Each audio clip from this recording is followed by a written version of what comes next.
Vidibat Lolone kembali bersama Anda di Gelar Perkara.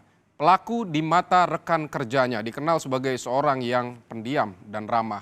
Bahkan dalam lingkungan kerjanya, pelaku tidak pernah terlihat emosional dan temperamental. Meski demikian, kajian psikologi menilai salah satu faktor berubahnya emosi pelaku lantaran pelaku terbelit utang dan tak mampu menyelesaikannya. Ada orang yang sehari-hari dikenal warga sebagai sosok yang budiman, yang santun, yang penolong, yang tenang, trait-nya positif. Tetapi ternyata tiba-tiba mengejutkan semua orang bahwa orang ini mendadak sontak berubah tabiat, menjadi sedemikian agresif, brutal, sampai hati mencabut nyawa orang. Inilah state-nya. State itu muncul dalam situasi-situasi tertentu.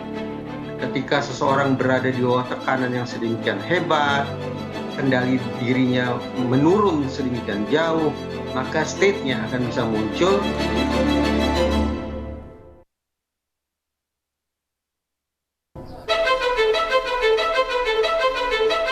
Pelaku di mata tetangganya dikenal sebagai seorang yang ramah dan suka membantu.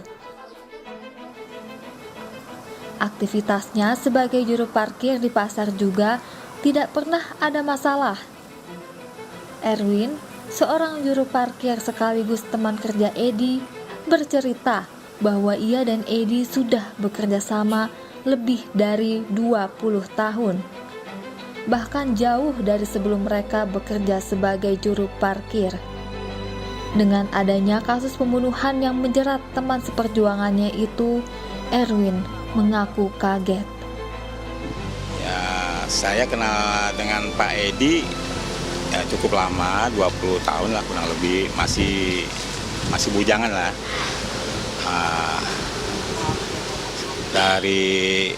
Dari semenjak sebelum kita jadi tukang parkir ya, itu masih jadi nyari duit kuli teng-teng. Sampai sekarang saya kenal baik. Edi itu di mata Bapak gimana, Pak? Kalau di mata saya sih orangnya baik sama teman termasuk saya dan juga orang-orang sekitar sini ya, sekitar pasar. Apa dia orangnya emosional, temperamental, apakah pernah begitu, Pak? Enggak pernah sih. Kalau buat saya sih orangnya asik-asik aja, Mbak. Asik-asik aja, ya pokoknya nggak ada punya salah gitu sama orang, apalagi sama teman baik. Bapak menyangka nggak kalau akhirnya Pak Edi melakukan hal itu? Nggak menyangka, Mbak. Kalau dia seperti itu, saya nggak menyangka. Meski dikenal sebagai sosok yang ramah dan tidak temperamental, ahli psikolog forensik Reza Indragiri menyebut bahwa sifat manusia tidak selalu hitam dan putih. Bagi mereka yang selalu bersifat baik, tidak selamanya akan selalu baik terus-menerus. Bahkan dalam kajian psikologi menyebut, manusia memiliki dua ragam kepribadian, state dan trait. Ketika kita bicara tentang kepribadian di dalam psikologi, sesungguhnya kepribadian bisa dipilah menjadi dua tipe atau dua ragam. Ragam pertama yang diistilahkan sebagai trait. Trait adalah kepribadian yang sifatnya umum. Kepribadian yang hampir setiap saat tampak pada diri seseorang. Kepribadian satu ini cenderung bersifat berkesinambungan, terus-menerus, stabil. Tapi di samping ada trait, juga ada state. State menunjuk pada kepribadian yang sifatnya bisa insidental, muncul secara tiba-tiba, tidak berketerusan, tetapi munculnya bisa kapan-kapan. Jadi seseorang yang katakanlah sudah diprofilkan sebagai orang baik secara umum, berarti trait-nya adalah orang yang baik, namun pada waktu-waktu tertentu state-nya bisa muncul. State yang justru kebalikannya, yaitu kepribadian yang buruk, kepribadian yang impulsif, yang agresif, dan seterusnya. Nah, kalau kemudian pemahaman ini kita bawa ke dalam kasus Tebet, maka menurut saya tidak terlalu aneh. Ada orang yang sehari-hari dikenal warga sebagai sosok yang budiman, yang santun, yang penolong, yang tenang, trait-nya positif, tetapi ternyata tiba-tiba mengejutkan semua orang bahwa orang ini mendadak sontak berubah tabiat, menjadi sedemikian agresif, brutal, sampai kemudian sampai hati mencabut nyawa orang. Inilah state-nya. Pertanyaannya, kapan gerangan state itu muncul? State itu muncul dalam situasi-situasi tertentu.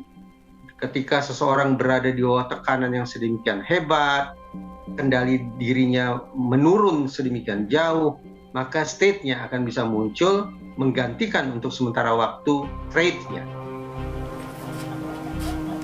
Selain sifat manusia yang memiliki dasar impulsif, Reza juga menegaskan bahwa seseorang yang dilanda utang atau keadaan finansial yang sulit cenderung memiliki tingkat kekerasan 20 kali lipat dibanding stres yang diakibatkan faktor lainnya.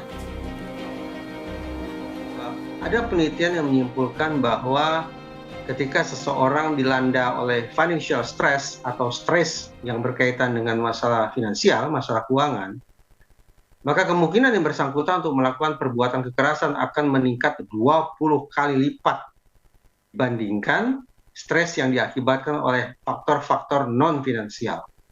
Nah, kembali ke kasus Tebet, kalau hasil penelitian itu kita terapkan, maka kita bisa prediksi, kita bisa ramalkan bahwa seseorang yang terbelit utang piutang, yang terbelit pinjol, yang terbelit tidak punya penghasilan yang memadai, tidak punya sandang pangan papan yang mencukupi, orang-orang yang tengah dilanda oleh financial stress macam ini, memang tanda petik patut untuk diwaspadai. Karena sekali lagi, potensi bagi yang bersangkutan untuk melakukan perbuatan kekerasan akan meningkat sekian puluh kali lipat. Baik kekerasan terhadap orang lain, kekerasan terhadap objek selain manusia, atau bahkan kekerasan terhadap dirinya sendiri. Sementara itu, ketika pihak kepolisian menyebut bahwa apa yang dilakukan pelaku adalah pembunuhan berencana, kriminolog Yogo Trihendiarto menyebut justru perlu penyelidikan mendalam agar mendapatkan suatu fakta hukum yang lebih lengkap dan jelas. Caranya perlu diselidiki dan melalui proses pendalaman supaya nanti mendapatkan fakta-fakta hukum yang lebih lengkap dan jelas. Jadi tidak boleh langsung diambil suatu kesimpulan yang sifatnya bisa menyesatkan.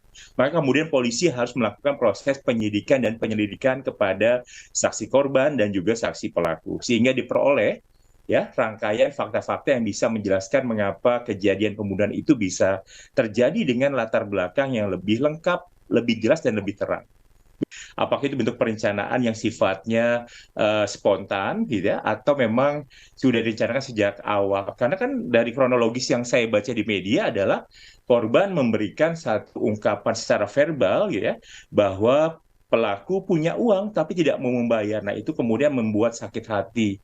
Lalu kemudian menjadi ada aksi, ada respon. Responnya apa ya? Tadi responnya melakukan penusukan kepada suami dan istri tersebut. Nah, itu kemudian juga dirangkai apakah kasus-kasus tadi juga perlu diverifikasi dengan saksi mata. Tadi ada yang menyaksikan tetangga-tetangganya. Jadi memang harus lebih verifikasi sehingga bisa menyimpulkan satu kejahatan tadi adalah kasus pembunuhan berencana atau tidak rencana atau disebut dengan pembunuhan secara spontan.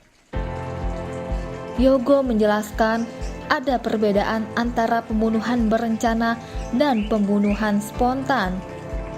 Yogo menyebut pembunuhan spontan biasa terjadi akibat interaksi antara pelaku dan korban yang memunculkan proses aksi-reaksi seperti adanya kalimat verbal yang tidak pantas yang berakibat pada tindakan dari pelaku yang tidak terduga hingga menyebabkan kematian.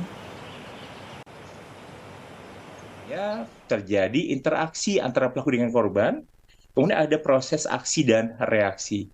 Jadi kalau korban memancing ya dengan kalimat-kalimat verbal yang merendahkan atau menyakitkan hati, itu biasanya pelaku langsung gelap mata atau secara tidak sadar melakukan tindakan-tindakan yang bersifat reaktif atau spontanis. Jadi memang tidak diduga sampai bahkan bisa menimbulkan kematian pada korbannya. Itu yang disebut dengan pembunuhan secara spontan. Jadi memang tidak ada perencanaan untuk melakukan tindakan-tindakan pembunuhan, tapi pada saat itu terjadi rangsangan, kemudian memberikan respon secara spontan.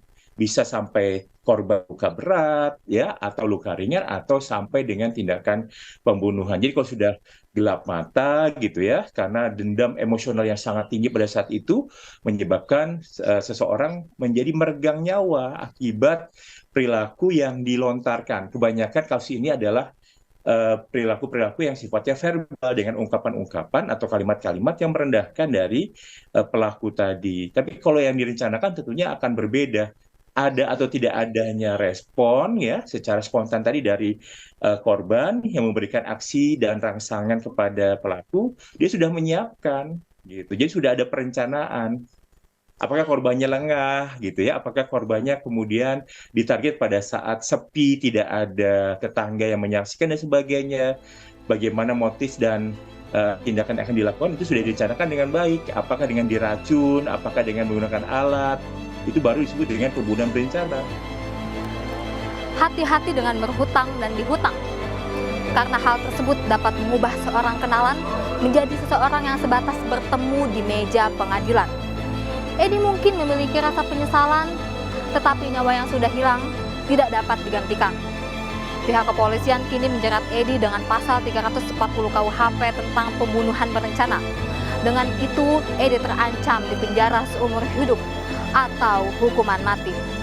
Karima Anissa, Harin Rizkiyah, Kompas TV, Jakarta.